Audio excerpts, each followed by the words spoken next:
President Joe Biden had sought to make his first Asia tour about forging a new economic framework for the region, deepening relations with the heads of state of Japan and South Korea, and advancing diplomacy among countries in the Indo-Pacific.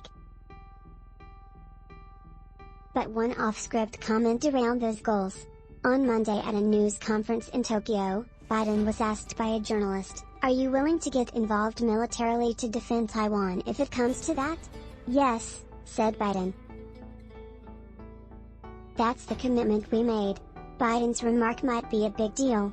U.S. policy toward Taiwan has been one of strategic ambiguity for 4 decades, supporting Taiwan's independence without quite saying so.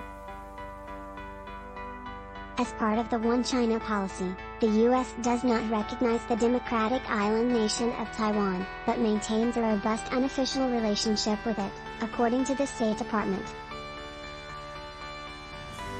The U.S. supports Taiwan with weapons and has deep economic ties with the country. In a phrase, Biden broke down that convention. At the same time, it wasn't a particularly revelatory moment. It was actually the 3rd time that Biden has said something along these lines. In October 2021, Biden stated a similar commitment to Taiwan. In August 2021, Biden compared the U.S. approach to Taiwan to its pledge to defend NATO countries. An official then walked back those remarks.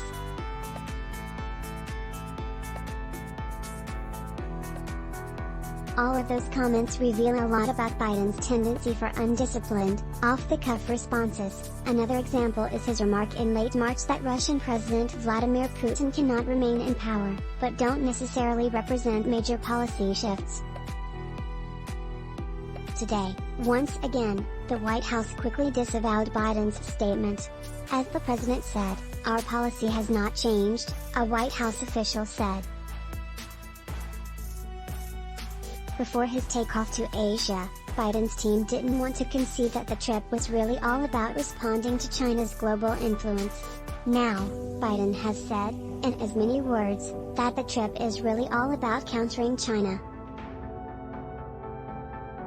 How dangerous is Biden's Taiwan comment? The diplomatic gymnastics of the One China policy may seem absurd.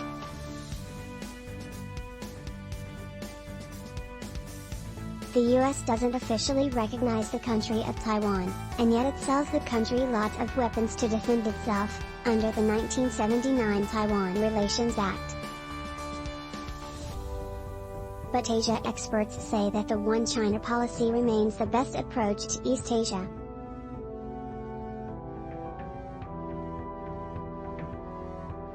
The One China policy is imperfect, but any changes to the status quo could lead to an even more intensive arms race or escalation of threats, says Van Jackson, a scholar of international relations at the University of Wellington in New Zealand. The One China policy is a terrible interim solution. If you're going to clarify strategic ambiguity, if you're going to try to declare 2 nations, if you're going to give up on One China policy, you're just asking for conflict.